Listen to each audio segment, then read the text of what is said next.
Welcome back everyone, and thanks for joining me for episode 51. Now if you're enjoying this journey, me restoring the 928 and getting in all sorts of trouble, please click the subscribe button. I'm on that final push for 1,000 subscribers and I really appreciate getting there someday soon. In last week's video you saw me strip off the fuel tank. I've got it here on the bench next to me. In this week's video we're going to be focusing on the fuel sender. So that's the device that tells us how much petrol is left in the tank, and it drives the little light that comes on the dashboard when it's nearly empty. We're going to strip it down. I'm going to show you how to test it and reassemble it back to something that I can put back into the fuel tank for future use. As ever, thanks for watching these videos. Click the subscribe button, the like button, leave me comments. I really appreciate all the comments. But for now, let's just jump in and see what I do.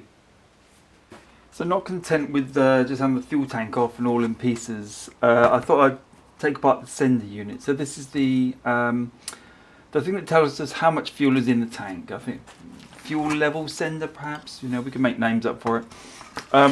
What I've got is a little tiny nut on the end here, which of course mine's rusted on. I've been soaking it for about 2 days now in my magic penetrating fluid. I wire brushed it just to sort of get it clear, and I'm just very gently, I don't have a socket set that small, so I'm putting my adjustables on it, tighten up, and just very, very gently waggling it, just starting to talk to it about coming undone, if I can get them on there again. I don't want to force it. I don't want to sort of put a lot of power onto it. It's a very thin bolt that's on. I think the bolt extends the entire length of this tube. So this is what I'm looking at. Because I can't see what's going on, it's all very tiny. I'm using my phone as a magnifying glass. Putting the pliers on, and then I'm turning, and I just want to check what is turning. Whether it's the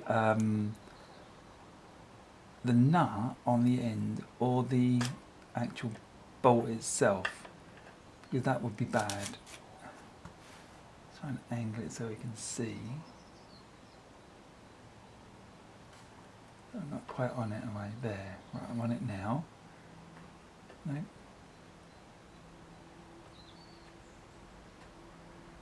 That is fiddly.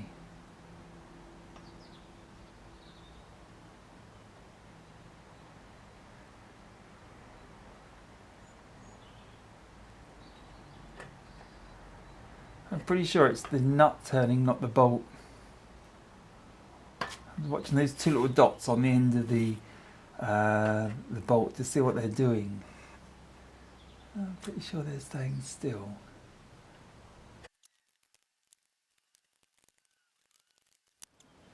Okay, with those two nuts off the end here, I believe this just flicks off. Use it very gently.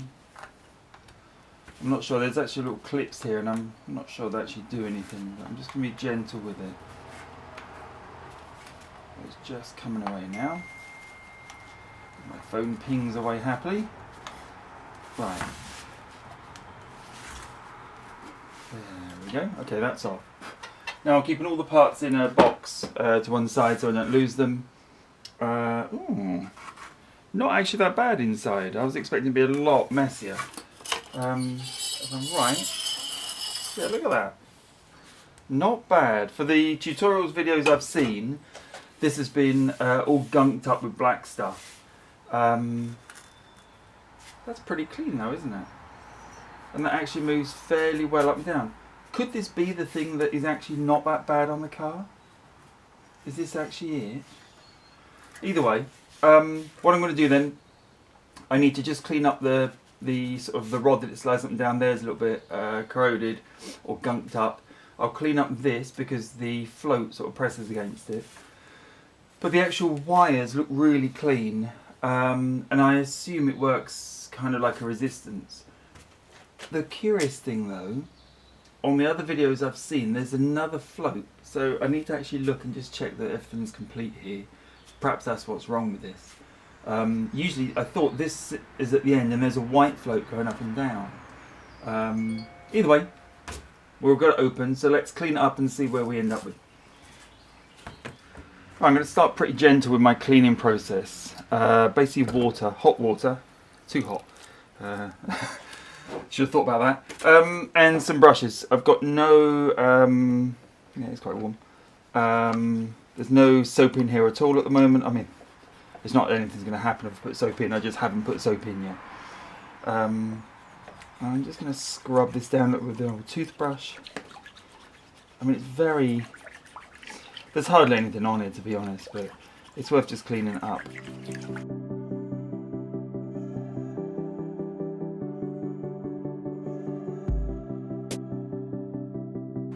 Right, well, you see how easy the float goes up and down. It even works in my little tub of water here. Very cool. Okay, I'm not worried about this side of things at all. That all seems to work. What I am more worried about is the contacts up the end here, and just making sure that it's all functioning and clean. It's a bit rusty in there, so I'd like to try and get something on it.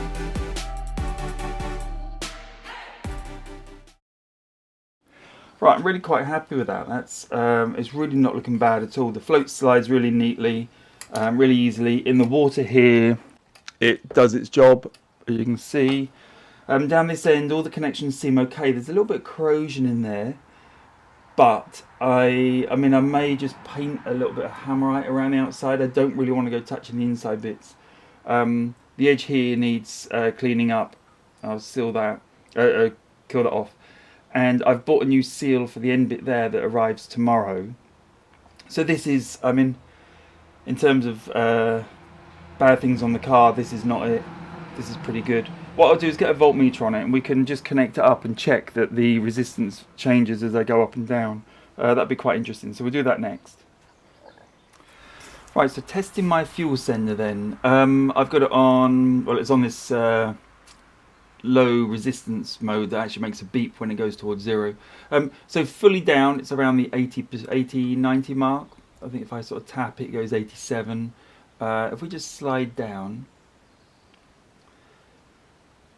not changing a great deal, 60 I saw there, 50s, 40, I'm kind of ignoring the flashing back up, 30s, 20, down sort of 15, 14, 13, 10ish. So there is some kind of variation across the range. If we pull it up, it's sort of 50, 60, 70, and right down the end here, you should go back up to about 80, nearly 90. Okay, so we are getting some kind of change. I don't know what it should be. I've watched a couple of tutorials on YouTube, and they were getting 300 ohms down to about 50. That was a 996 sender unit, so it's probably slightly different. But we are getting variation, and that's a good thing. What I found was one of these very thin contact wires wasn't actually touching the connection wire inside here. That was making it always read 80, and that's what happens when I go down and you see it's just giving 80 off. That's where, if I just move it a little bit, you'll see it somewhere. That's where the wire isn't touching the contact. Now I can bend the contact slightly so the wire goes through like that, and the contacts sort of touch it like this, or twist onto it. I'll do that in a second, just so we get a more reliable value. But it does seem to work. You know, there is. Let's turn it off for the beepy one. We are getting some good variations, so that's probably working correctly. Right, so just so you can see the connections that I'm using, there's 3 connectors on the back of the sender, the top of the sender. I'm connecting to the 2 on the left hand side. If you've got the outlet here, or inlet, depending which way it is, it's those 2. I mean, the way around doesn't matter at the moment, just for testing resistance. This one, I'm not sure what that is. I need to look it up. I've got a suspicion that it detects when you're completely empty. So the circuit's made when the float goes right to the bottom. Right, so looking a little bit further into this sender unit and why it's not very reliable. If I just draw on this card, you can see here's the wire, which is this wire here, running the length of the thing. Now the float, let's just draw the float there like that, has got 2 contacts, one there and one there. And the idea is that this one, if I draw it bigger, is pressing against the wire one side, and that's pressing against the wire the other side. So as the float can't twist, these effectively make the wire do that. which ensures pretty good contact on the wire from both of these connections. This side, I will zoom you in a little bit just so you can see. Hopefully you can see this side, that's good. But if I turn the unit over gently so as not to break anything. Right, I don't know if you'll be able to see from there, but this side, if I just draw it, zoom you back out and I'll draw what I'm seeing there. So on this side, if that's the line, we've got one connector here and one connector here. Oh, sorry. You can't see what I'm drawing anyway, can you? Either way, the two connections aren't touching. So what I'm going to do is just bend them in a little bit so that they touch. And we should be able to do that very gently with a screwdriver. Let's just hold it steady. So push one way. I'm sure they're very delicate. And we don't want to break them, do we? But I think that's probably done enough. Bend that one down a little bit. Right, so let's see if that's more reliable. Right, so connected back up, we'll just move it slowly down, so about 80 ohms at the top there, 81, pulling it down. I want to see it not flip off to 80 every now and then. Looking pretty good, isn't it? Right, 60, coming down neatly, 50, 40, in the 30s, 20, and that's fully down now. So that's about, we're about 13, 14 ohms full. So I'm getting the same values, it's just I'm now not getting the spurious 80s as I was going up and down, which is good, shows a bit more reliable. I'm pretty happy with that. So I also looked up what the other contact is. So the other contact on the back here, I've just switched it over now, is the fuel reserve. So when the tank is on the reserve, so basically when the tank's empty, it will go all the way down. Oops, there's no gravity holding it down, and that will give me 100 ohms or infinity, so open circuit. That seems to work as well. Seems relatively happy. It's me twisting it, I think, that's causing it to upset. So I'm fairly happy that unit works. What I need to do is just tidy up this end here, get the rust off. I'll fit the new seal when it arrives, but we're good to go on that. Right, and the last part of the fuel sender job is to basically give it a spray up. So I've just put some undercoat on it, and then I'll use black, probably black hammerite, just to sort of protect it. I've filed down and scrubbed off as much rust as I can. There is some indentations and pitting, but I think it'll be fine. I will need to look at this connector because that's kind of deteriorated quite badly. The pins here are fine, it's the connector that plugs into it that needs renewing really. So I'm going to have to work out a solution to that. But the sender works, so I'm quite happy with that. That'll be finished up. I'll spray it black and then we'll put it away. Well, actually we'll just fit it back into the fuel tank because I've got a new O-ring coming for it and that can go back in. But before we do that, we need to resolve the fitting that holds the fuel filter in, which I'll be doing next. One of the last jobs I need to do on this fuel sender then is to fit a new O-ring. I was waiting for it to arrive just to double check it's the same shape, and it is. It's almost like two O-rings stuck together. You get like a little lip on it. So I'm going to remove the current one.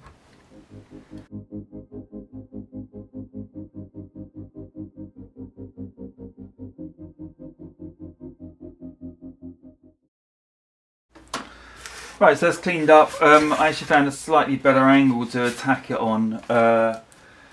So I've got all the corrosion off there now. And what I'm going to do is put, if I can open up my grease tub, I'm going to put some grease around there. Now it is just raw metal, so it will rust. So I'm just going to grease it up in the hope that that helps it. It's also going to help the O-ring slide over and sort of bedding nicely. wipe my finger. Right, O-ring on, and we should be good. I don't think it's going to put too much of a fight up, is it? There we go. Right.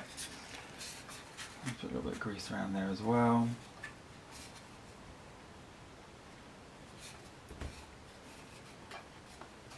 Just make sure it's got good contact when we fit it back into the tank.